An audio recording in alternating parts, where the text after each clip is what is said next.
कितना खुश था बलवंत उस दिन, मानो जंग पर नहीं, मनचाही मनोरंजक यात्रा पर जा रहा हो। फूलडाल बांधते हुए देशभक्ति के तराने उसके होठों पर तैर रहे थे। उधर नेहा आंखों में आंसू भरे उसकी वर्दियां एवं अन्य सामान बॉक्स में रख रही थी। जल्दी करो नेहा, रंजीत आता ही होगा। फूलडाल बांधकर बलवंत नेहा की ओर पलटा। बलवंत से आंखें मिलते ही नेहा की हृदय पीड़ा सब्र का बांध तोड़ सिसकी की शक्ल में होठों पर आ ही गई। अरे ये क्या, तुम तो रो रही हो नेहा, क्या इन्हीं भीगी पलकों से रुखसत करोगी मुझे? बलवंत ने नेहा के चेहरे को प्यार से ऊपर उठाते हुए कहा, नहीं नेहा नहीं, तुम एक आम औरत नहीं, बल्कि एक फौजी की पत्नी हो, जिसकी आंखों में आंसू नहीं स्वाभिमान झलकना चाहिए। एक सैनिक की पत्नी का दिल तो इतना मजबूत होना चाहिए कि मातृभूमि के लिए पति के मिट जाने पर भी वह गर्व करे, रोए नहीं। मैं भी कहाँ चाहती हूँ कि आपके फर्ज के रास्ते में आंसुओं की दीवार खड़ी करूँ, पर मैं क्या करूँ? इन 2 महीनों में मुझे आपकी और आपके साथ रहने की आदत सी पड़ गई है। अब आपके बिना और आपसे दूर रहने के ख्याल से ही मेरा दिल बैठने लगता है और लाख कोशिशों के बावजूद भी मेरे आंसू नहीं थमते। नेहा ने बलवंत के सीने पर अपना सिर रख दिया। बलवंत ने प्यार से उसके बालों को सहलाते हुए कहा, फौजी परिवार को अपनों से दूर रहने की आदत डालनी पड़ती है। सैनिक अपना परिवार छोड़कर सरहद की रक्षा करने इसलिए जाता है ताकि देश के दूसरे परिवार अपनों के पास रह सकें। नेहा, क्या तुमने कभी माँ की आंखों में पिताजी के लिए आंसू का एक कतरा भी देखा है? नहीं न। नेहा ने न में सिर हिला दिया। वो भी तो पिताजी के बगैर 18 सालों से बस उनकी यादों के सहारे ही जी रही हैं।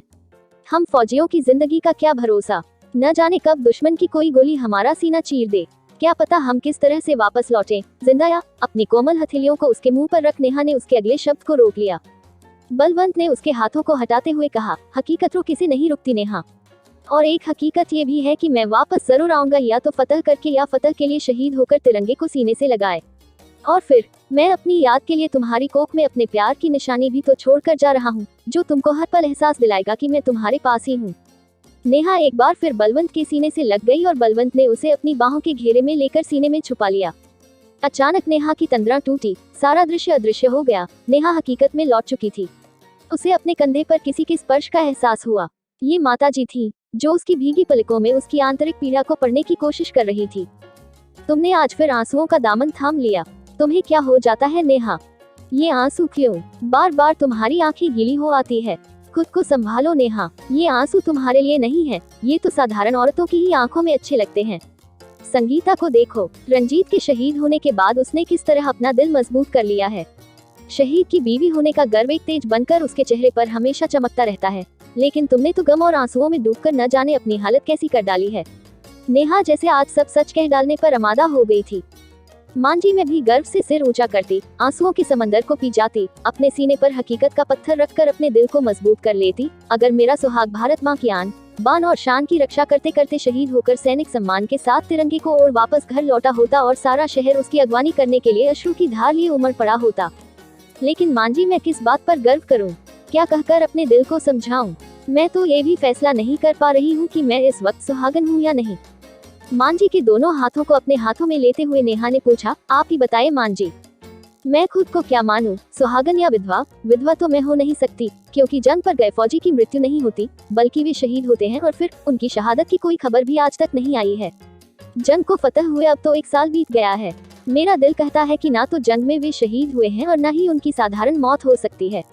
मांझी, अब आप ही जरा सोचिए कि एक लापता सैनिक की बीवी कैसे अपने दिल को दिलासा दे और कैसे अपने आंसुओं को रोके। नेहा के सवालों ने मांझी को झंझोड़ कर रख दिया। मांझी, उन्होंने या तो शहीद होकर या फिर फतह करके दोनों ही सूरत में आने का वादा किया था। वो शहीद तो हुए नहीं और फतह भी हो चुकी है, इसीलिए बस ये सोचकर दिल घबराता है कि कहीं उन्हें दुश्मनों ने कैद न कर लिया हो और वो उन्हें तरह तरह की यातनाएं न दे रहे हों। इन्हीं ख्यालों के आते ही दिल सहम सा जाता है और फिर ये आंसुओं ने फिर से नेहा का चेहरा भिगोना शुरू कर दिया। वो मांझी के गले से लग गई। मांझी को अब एहसास हो गया था कि शहीद की पत्नी की वेदना से भी बढ़कर है लापता सैनिक की पत्नी की वेदना। शहीद की पत्नी के सामने हकीकत होती है और लापता सैनिक की पत्नी के सामने सिर्फ आशंकाएं। अचानक राहुल के रोने की आवाज से दोनों का ध्यान भंग हुआ। वो जग गया था। नेहा ने अपने आंसू पोंछे और राहुल को गोद में उठाकर थपकी देकर उसे चुप कराने लगी।